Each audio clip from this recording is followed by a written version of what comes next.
What's up, everyone? Today we're going to be going over my takes for the top 5 reasons that you're not winning more games with the magic card Psychic Frog, and as a bit of a bonus, what you can do to turn those habits around. Now, Psychic Frog has only been around since Modern Horizons 3 and may sometimes be overshadowed just a little bit by a few of its counterparts from the set, including Flage, Titan of Fire's Fury, Nadu, Winged Wisdom, Kozilek's Command, Ajani Nikotl Pariah, Ugin's Labyrinth, Ocelot Pride, and, well, a few others. But for us tried and true Dimir mages, with our steadfast grip on the idea that tempo can be relevant and our propensity to live life on the edge, our little amphibian provides a unique blend of aggression and inevitability that has made it a fan favorite. So without further ado, and for lack of a better word, let's hop into the list. Number 5, you're playing like a little whoa, can't be saying that. Not cool, man. What you should be saying is that you're playing a lot more scared than you need to be.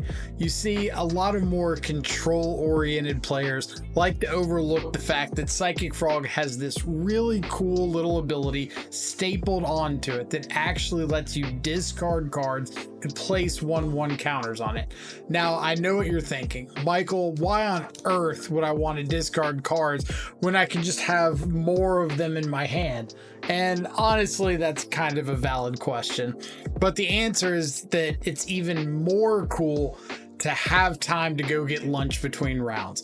All I really mean is that getting the game over with is surprisingly to your advantage, and those counters add up quickly, as our handy little table shows. As you can see, I've marked down how much total damage you've dealt with the frog based on the number of cards you've discarded to it as the game goes on. Down below in the ascending row, you can see the compiling damage that results from discarding a single card to the frog every turn it's attacking. In my experience, I've found that discarding 1 card per turn gives the most consistent path to victory against most archetypes, since you're refilling that card every turn with the draw trigger from the little guy connecting. The trap I see a lot of frog players fall into is the idea that I don't want to discard this card, I might need it, which can be true for some amount of your resources, but that 5th land or 3rd cantrip are all but irrelevant if the game doesn't go long enough for you to need them. So next time you've got your frog on turn 2, give this a shot. Try discarding the worst card in your hand every turn, no matter what it is, and see if that damage snowball gives you an easier time closing out the game. Number 4, you're overvaluing the Psychic Frog just a little too much. I'm not gonna lie, this one hurt my soul to write out. I 100% believe that Psychic Frog is one of the best creatures in all of Modern, and probably the same for Commander, and easily takes the case for the best one in the Dimir shells. That being said, it is possible to place too much trust in the frog and not enough in the rest of your deck. Typically, this shows up against decks with red-based removal, such as Galvanic Discharge out of Boros Energy, Unholy Heat out of Prowess, or Flame of Venor out of the Blue-Red X Wizard decks. It's really easy to fall into the mindset of, oh, they're dealing 4 or 5 or 6 damage, and I can actually save my frog if I just discard my hand. But let's break that example down a little bit more so you can see why it may or may not be the right call depending on the game state. First off, let's imagine it's turn 2 and you're on the play against Boros Energy. You have a turn 2 Psychic Frog into a tapped Elegant Parlor on your opponent's side. I know, I'm also confused why they didn't just have a Ragavan. Must have been a mistake in the part of whoever wrote this script. Anyway, you drop down your frog and your opponent untaps, draws for turn, and casts a Galvanic Discharge targeting your adorable little pal. Your first instinct might be, it's just a bolt effect. I can discard these 2 cards and save him, easy. But is that all there is to it? What resources are you giving up to trade with that discharge? How does it affect your plan if they have a second one, or worse, a static prison? Do you have any other threats in hand? Now, obviously, there is going to be a very contextual nature to this answer, as decks like Goryo's Vengeance or Oculus or other more graveyard-centric strategies are going to have a much easier time discarding to save the frog, as those resources that they're throwing away are mostly just acting as an extension of the hand itself. But even so, it's not always going to be the case that the hand lines up so favorably.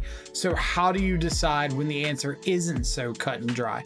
It comes down to matchup knowledge and available information.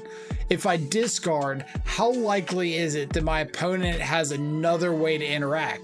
That's matchup knowledge. Have I Thoughtseize previously, or did they already play a tapped land this turn? That's available information. In an open deck list event, I'm far more likely to discard into that discharge if I know my opponent only has, say, one copy of Static Prison in the main deck 60, and I'm perfectly fine with discarding 3 more to a second discharge and closing out the game. Maybe I Thoughtseized on 1 and I saw they only had 1 interactive spell. Well, then now I'm playing the odds that statistically, it's pretty unlikely that my opponent drew a second one right away, so I'm discarding and forcing them to have beaten those odds. Perhaps it's late game, they top deck an Unholy Heat and they've got Delirium and they want to take out my frog. Well, I know there's no follow-up spell to punish the discard this turn, and it's pretty unlikely that they're going to top deck a spell that deals even more damage to an even bigger Psychic Frog. So hand goes away. Take what you know about the match, make inferences where you can, play the odds, and trust your experience. Number 3, you're being too patient, or too reckless, or both. I know, I just covered a lot of different possibilities in that heading, but there's a reason for it. It all revolves around timing. Way back in number 5, we talked about snowballing damage and how you weren't being aggressive enough with your frog. And I probably should have put an asterisk because that chart really should say it's based on the turn you decide to deploy your threat. In a lot of matchups, getting your frog down on turn 2 and letting it close out the game is the best solution you can ask for. Eldrazi, Burn, Belcher, and others fall into this scenario, but this isn't the only path. Take Orzhov, for example. If you get that frog down on 2 and you're feeling great, but your opponent slams an Overlord of the Baelmerc into a Solitude, how quickly did that feeling shift? Sometimes, unfortunately, you have to tone it down and scale it back. We live in a world where Modern is no longer a primarily turn 4 format. Games are effectively decided much quicker, and that can mean tapping out for a frog on 2 leads to a spiral of unfortunate events. Thankfully, our little friend here is one of the strongest card advantage engines around and great for pulling you back ahead after spending those early turns trying to stabilize. Did you have to use a few extra cards to even out the board? I've got a solution for you, and it comes in the form of an evasive threat with a built-in Pot of Greed. Better yet, the more turns that pass before you play it out, the better the chances are you'll get to fly it every turn. But that's not the only recklessness that can show up from time to time. Discarding to speed up the clock is one thing, but discarding without a defined end goal is a very dangerous proposition. Against the variety of decks with white or black based removal, discarding too aggressively can just lead to wasted resources, since cards like Fatal Push, Prismatic Ending, Solitude, and Shoot the Sheriff don't particularly care how tall the frog is. Discarding cards too quickly in these matchups can lead to not having any fuel when your first card is answered and you have to rely on a second, or not having plays at all to make because you lost your interaction too early in the game. Combo and red-based aggro matchups want you to be a little more all-in on the frog, but control and mid-range matches require you to ease up off the gas a tad. Number 2, you're not following Control Freak on Twitch and YouTube, or you haven't joined the Control Freak Discord. Okay, so that's not the real number 2, but it gives a great opportunity to point out some resources. Over on Twitch, we regularly stream Psychic Frog decks in Modern, so it's a great place to come hang out and listen to the decision making happening live. If that's not your jam, the YouTube channel is full of recorded gameplay, and the Discord has hundreds of awesome people to bounce ideas off of or concoct scenarios to dissect before your next major tournament. Links to the Twitch channel and the Discord will be down in the description below. Now, back to your regularly scheduled top 5 list. The real number 2. You're using Frog to enable, but not in the most efficient way. That heading might sound like I'm about to really nitpick, and to be fair, I kind of am. Magic is a game of maximizing percentages over tens or hundreds or thousands of games, so little optimizations go a long way. In the case of Psychic Frog, we have not only a very powerful threat and board presence, but an above average enabler for any number of different strategies. This checkpoint is all about micro decisions, little sequences that can swing the advantage bar ever so slightly in your direction, but add up over the course of a game or a match or a tournament. And funny enough, they're a really good way to combine some of the skills we've already gone over in this video. A prime example that shows up is discarding the Frog to set up a post-combat play. One of the most frequent instances is discarding an Oculus during combat that you want to unearth in your second main phase for that extra point of damage. But what if you took this a step further and combined it with number 5 and up the aggression? Maybe look at that 4th land in hand or the extra Frog that you're not casting and go ahead and toss those into the yard to shave a turn or 2 off the game. This is certainly matchup dependent, but you've got to start getting in the mindset of maximizing your opportunities. In a similar case, what about all those times you've swung in with a Frog while holding on to double eyeball or eye in a Murktide with no unearth? You don't really think you're casting both of those, do you? What if you went ahead and dropped one of the bins, setting yourself up nicely if you do top deck and unearth, but also ramping up that Frog into a full-blown Battletoad? Finally, number 1, you're not creating a plan. This is often one of the most difficult concepts to pass along to players picking up the deck, or even to seasoned veterans, because of the concepts that have been instilled in them over years and years of rigorous spell slinging, triumphant victories, and heartbreaking losses. And it plays very well off of number 2, that's all about planning that next move. Imagine every time you've heard the phrase "bolt the bird" in your Magic career. Now, try to imagine how difficult it would be to overwrite that mentality overnight, because that's kind of what I'm asking you to do with this last point. With Psychic Frog, every matchup requires a different plan, a different approach, a different level of reliance on the Frog. Every Thoughtseize you cast, every counterspell you cling on to, every discard decision you make needs to have a purpose.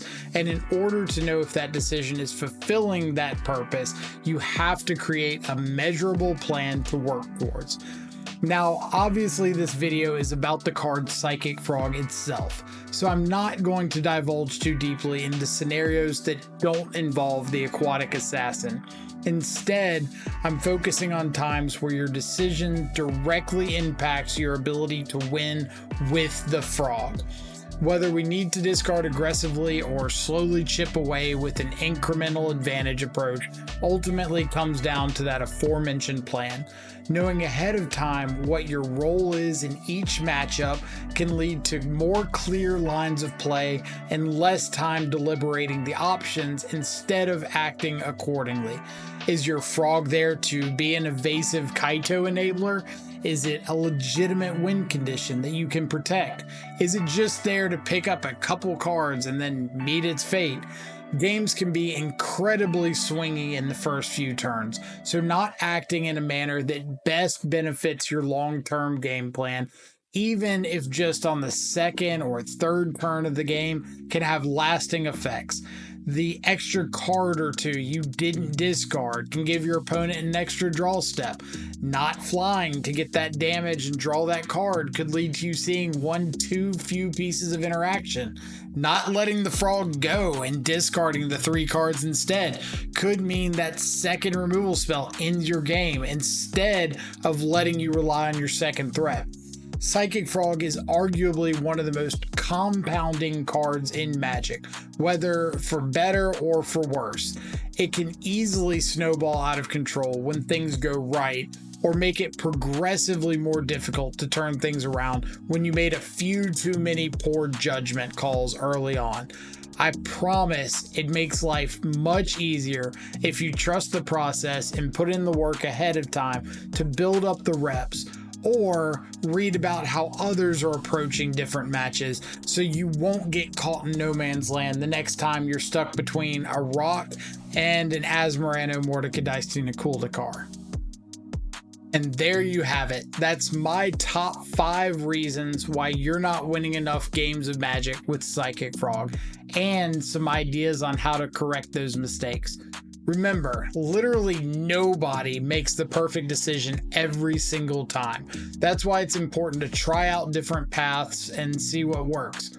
Pick a matchup and test some games. Jam Frog on turn 2 a few times. Save it for later in others. Discard aggressively some, then don't.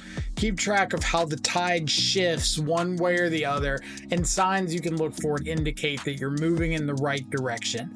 And if you found this video helpful, consider dropping a like, subscribing to the channel, or letting me know in the comments down below what kind of breakdown you'd like to see next. Until next time, thanks for watching.